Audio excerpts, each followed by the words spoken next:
J'ai été humilié puis restauré. L'incroyable histoire de résilience qui va vous inspirer. Conte animé. Bienvenue dans notre conte animé, J'ai été humilié puis restauré. Dans un petit village africain, niché entre des collines verdoyantes et des rivières scintillantes, vivait un jeune homme nommé Kodjo. Kodjo était connu dans tout le village pour sa grande taille et sa force physique impressionnante. Cependant, ce qui le distinguait le plus, c'était son arrogance. Il se vantait de ses exploits, se croyant supérieur à tous ceux qui l'entouraient. Chaque jour, il parcourait les rues, affichant sa force et sa bravoure, défiant quiconque de le contredire. Ses camarades, bien que souvent amusés par ses histoires, commençaient à ressentir un profond agacement face à son attitude hautaine. Un jour, alors qu'il se vantait encore une fois de ses prouesses devant un groupe d'hommes et de femmes, un vieil homme sage, connu pour sa grande connaissance et sa sagesse, s'approcha de lui. Cet homme, avec ses cheveux blancs et son regard perçant, avait vu de nombreuses saisons passer et savait que la véritable force ne résidait pas seulement dans le corps, mais aussi dans l'esprit et le cœur. Il observa Kodjo avec bienveillance et dit « Mon jeune ami, la fierté est un poison qui ronge l'âme. Permets-moi de te raconter une histoire qui pourrait t'ouvrir les yeux. » Intrigué mais un peu méprisant, Kodjo accepta le défi. Le vieil homme commença alors à narrer l'histoire d'un roi puissant, dont l'arrogance et la vanité avaient conduit à sa chute. À mesure que le récit se déroulait, Kodjo écoutait attentivement, ses rires se transformant peu à peu en silence. Chaque mot du sage résonnait en lui, éveillant une curiosité et une réflexion qu'il n'avait jamais connues auparavant. Le vieil homme, avec sa voix douce mais ferme, évoqua des thèmes universels tels que l'humilité, la sagesse et le véritable courage. Kodjo, bien que réticent au début, se sentit progressivement touché par les leçons profondes de cette histoire. Il commença à comprendre que la force ne se mesurait pas seulement à la capacité de vaincre les autres, mais aussi à la capacité de se connaître soi-même et de traiter les autres avec respect. Ainsi, dans ce petit village, une rencontre inattendue était sur le point de changer le cours de la vie de Kodjo, le menant sur un chemin de découverte personnelle et de transformation. Le vieil homme, les yeux brillants de sagesse, commença son récit avec une voix profonde et captivante. Il était une fois un roi puissant qui régnait sur un royaume vaste et prospère. Ce roi, nommé Kofi, était admiré pour sa richesse et sa force. Cependant, il était également connu pour son arrogance. Chaque jour, il se pavanait dans son palais doré, entouré de courtisans qui flattèrent son ego. Il croyait que sa grandeur était inégalée et qu'aucun homme, ni même Dieu, ne pouvait le surpasser. Un jour, le roi décida d'organiser une grande fête pour célébrer son règne. Des gens de tout le royaume furent invités, et le festin fut somptueux. Les tables étaient couvertes de mets délicats, et la musique résonnait dans toute la salle. Enivré par l'alcool et les louanges de ses sujets, Kofi se leva pour prononcer un discours. Avec une voix forte, il déclara « Regardez ma splendeur. Qui parmi vous peut se vanter d'être plus grand que moi ?» À ce moment précis, une voix faible s'éleva du fond de la salle. C'était un mendiant aveugle, vêtu de haillons. « C'est Dieu seul qui est grand, » dit-il avec assurance. Le roi, furieux d'être contredit en public, ordonna que l'on jette le mendiant en prison. « Qu'il apprenne à respecter le roi, » s'écria-t-il. Cette nuit-là, alors que le roi s'endormait, il fit un rêve étrange. Dans son rêve, il se voyait chassé de son palais, errant dans la forêt comme un animal sauvage. Il était nu, affamé, se nourrissant de racines et d'herbes. Les gens qu'il avait autrefois méprisés le regardaient avec dédain. À son réveil, le roi était en sueur, le cœur battant. Il comprit que son rêve était une prophétie. Le lendemain, rongé par le remords, Kofi se rendit à la prison pour implorer le pardon du mendiant. À sa grande surprise, le mendiant l'accueillit avec compassion. « Mon roi, tu as appris la leçon de l'humilité. Désormais, sois un roi juste et bon envers ton peuple. » Le roi, touché par la sagesse du mendiant, promit de changer. Il fut restauré sur son trône, et son règne devint un exemple de justice et de bonté.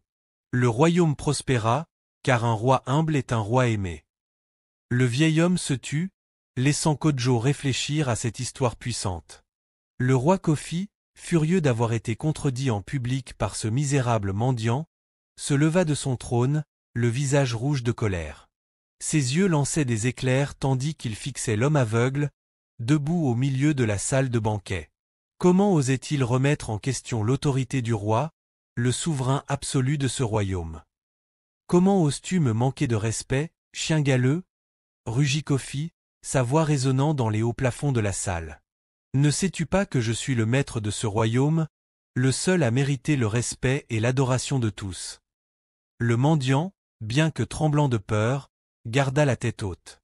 Mon roi, je ne voulais pas vous offenser. Mais la vérité doit être dite, seul Dieu est grand, pas vous. Votre orgueil vous aveugle et vous fait oublier votre devoir envers votre peuple. Ces paroles furent comme un coup de poignard dans le cœur du roi.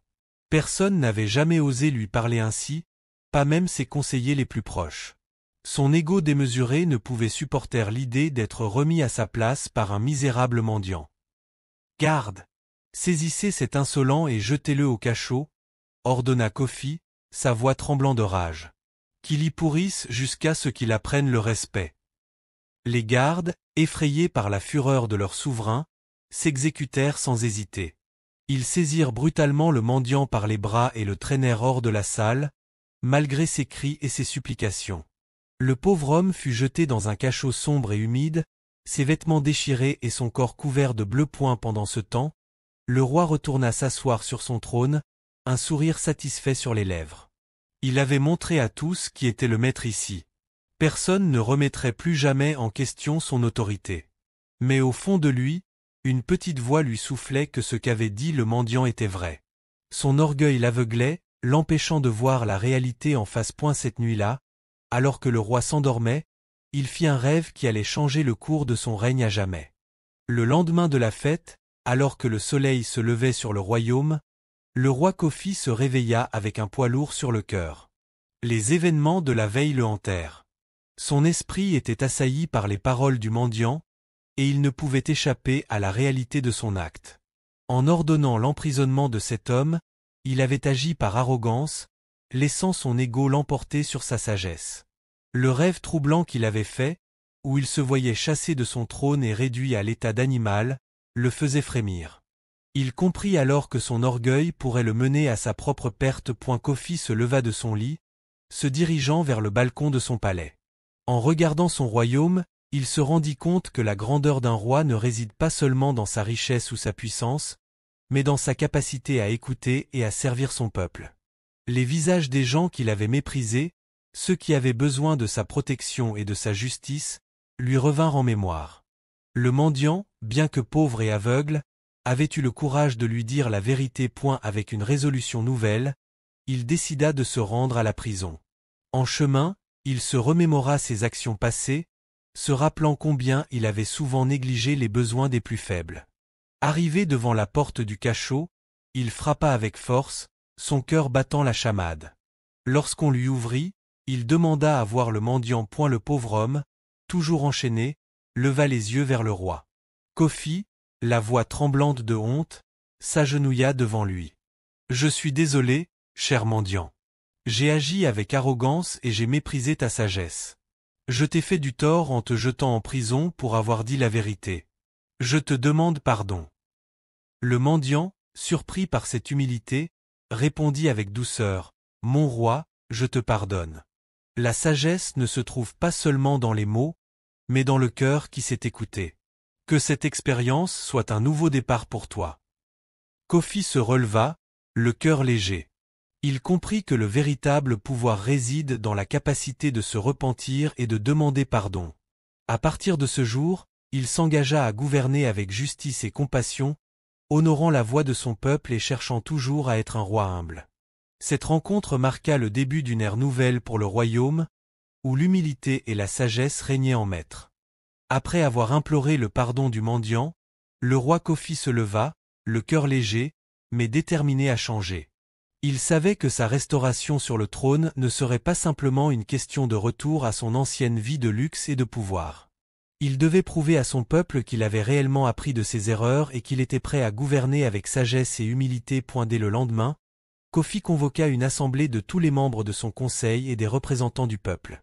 Il se tenait devant eux, non pas en tant que roi arrogant, mais en tant qu'homme repentant. « Mes chers sujets, commença-t-il, je viens devant vous aujourd'hui avec un cœur lourd de regrets. J'ai agi avec arrogance et j'ai négligé mes devoirs envers vous. J'ai emprisonné un homme qui n'a fait que dire la vérité. Je vous demande pardon. » Les murmures parcoururent la salle. Les visages des conseillers étaient partagés entre la surprise et l'admiration. Kofi poursuivit, « Je m'engage à être un roi juste et à écouter vos voix. Je vais consacrer mon règne à la justice, à la compassion et à la prospérité de notre royaume. » Pour illustrer son engagement, il annonça la libération immédiate du mendiant. « Je vais le faire venir ici, devant vous, pour que vous puissiez voir que je suis sérieux dans ma volonté de changer. » Peu après, le mendiant fut amené, encore un peu hésitant, mais avec une lueur de dignité dans ses yeux. Kofi s'agenouilla devant lui et dit, « Je t'honore aujourd'hui, non seulement pour ta sagesse, mais aussi pour le courage que tu as eu de me dire la vérité. Je te remercie de m'avoir ouvert les yeux. » Le mendiant, ému, répondit avec une voix douce, « Mon roi, je suis honoré par tes paroles. Que cette journée soit le début d'une nouvelle ère pour notre royaume. » À partir de ce moment, Kofi mit en œuvre des réformes qui favorisèrent la justice sociale et l'égalité. Il institua des conseils locaux pour donner une voix aux villageois, écouta leurs préoccupations et s'efforça d'améliorer leurs conditions de vie.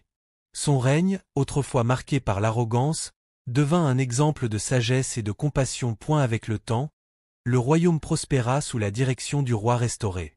Kofi devint un symbole d'humilité et de justice, prouvant que même ceux qui ont connu la chute peuvent renaître et mener leur peuple vers un avenir meilleur.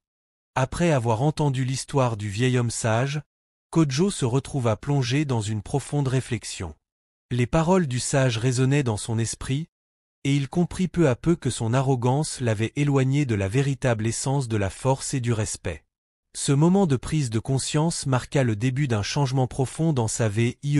La première leçon que Kodjo tira de cette expérience fut l'importance de l'humilité. Il réalisa que se vanter de ses prouesses physiques et de sa bravoure ne faisait pas de lui un homme supérieur. Au contraire, l'humilité est ce qui permet de reconnaître les forces et les faiblesses des autres. En se comparant constamment aux autres, il avait négligé de voir la valeur de chacun, y compris celle de ceux qu'il considérait comme inférieurs. Ensuite, Kodjo comprit que la sagesse ne vient pas seulement de l'âge ou de l'expérience, mais aussi de la capacité à écouter et à apprendre des autres. Le mendiant, bien qu'il n'ait pas eu de richesse matérielle, possédait une richesse intérieure que Kodjo avait ignorée. Cette rencontre lui enseigna que chacun a quelque chose à offrir, et que la véritable force réside dans la capacité d'apprendre des autres, indépendamment de leur statut social. Kodjo se mit également à réfléchir sur le courage. Il avait toujours pensé que le courage était synonyme de force physique, mais il comprit que le véritable courage se manifeste dans l'honnêteté et la vulnérabilité. Avoir le courage de reconnaître ses erreurs, de demander pardon et de changer pour le mieux est un acte de bravoure bien plus grand que de se battre ou de se vanter. Enfin, Kodjo réalisa que la justice et la compassion sont essentielles à une vie équilibrée. Il s'engagea à traiter les autres avec respect et dignité, quel que soit leur statut. Il décida de devenir un modèle pour les jeunes du village, en leur enseignant que la force physique ne doit jamais être utilisée pour humilier ou rabaisser les autres. Avec ces leçons gravées dans son cœur, Kodjo devint un homme respecté dans son village. Sa transformation inspira les autres à embrasser l'humilité, la sagesse, le courage et la compassion. Ainsi, Kodjo comprit que la véritable grandeur ne réside pas dans la force, mais dans la capacité à élever les autres et à vivre en harmonie avec son entourage. À partir de ce jour, Kodjo entama un voyage de transformation personnelle. Il avait compris que son arrogance l'avait éloigné des véritables valeurs qui font d'un homme un être respectable. Grâce à l'histoire du roi Kofi et aux leçons du vieil homme sage, il réalisa que la véritable force ne réside pas dans la vantardise ou la domination des autres, mais dans l'humilité, la sagesse et la compassion. Kodjo commença par s'excuser auprès de ceux qui l'avaient blessé ou humilié par le passé. Il fit des efforts pour écouter les autres, en particulier les plus âgés et les plus faibles du village. Son attitude changea progressivement, passant de l'arrogance à l'humilité. Il apprit à reconnaître les forces des autres et à les valoriser, plutôt que de les comparer à lui-même. Peu à peu, les gens du village remarquèrent le changement chez Kojo. Ils furent surpris et impressionnés de voir ce jeune homme autrefois si fier devenir un modèle de sagesse et de compassion. Kojo commença à partager les leçons qu'il avait apprises avec les autres jeunes, les encourageant à suivre son exemple. Il devint un mentor pour ceux qui cherchaient à améliorer leur caractère et à devenir de meilleures personnes. Grâce à son humilité et à sa sagesse nouvellement acquise, Kojo gagna le respect et l'admiration de tous. Il devint un pilier de la communauté, toujours prêt à aider les autres et à promouvoir la justice et l'harmonie. Son histoire inspira les gens à travers le village et au-delà, montrant que même les plus arrogants peuvent changer et devenir des exemples de vertu. Kojo vécut une longue vie, entouré de l'amour et de l'estime de ceux qui l'avaient appris à chérir. À sa mort, il fut honoré comme l'un des hommes les plus sages et les plus humbles que le village ait jamais connus. Son héritage perdura dans les cœurs et les esprits de tous ceux qui avaient eu la chance de le connaître et d'être inspirés par sa transformation. Ainsi, l'histoire de Kojo devint un rappel puissant pour tous que l'humilité et la sagesse sont les véritables marques d'un homme grand. En embrassant ces vertus, on peut non seulement s'améliorer soi-même, mais aussi inspirer les autres à suivre le même chemin de croissance personnelle et de service à la communauté. Merci d'avoir regardé, j'ai été humilié puis restauré. N'oubliez pas de vous abonner et activer la cloche de notification pour plus de contes animés.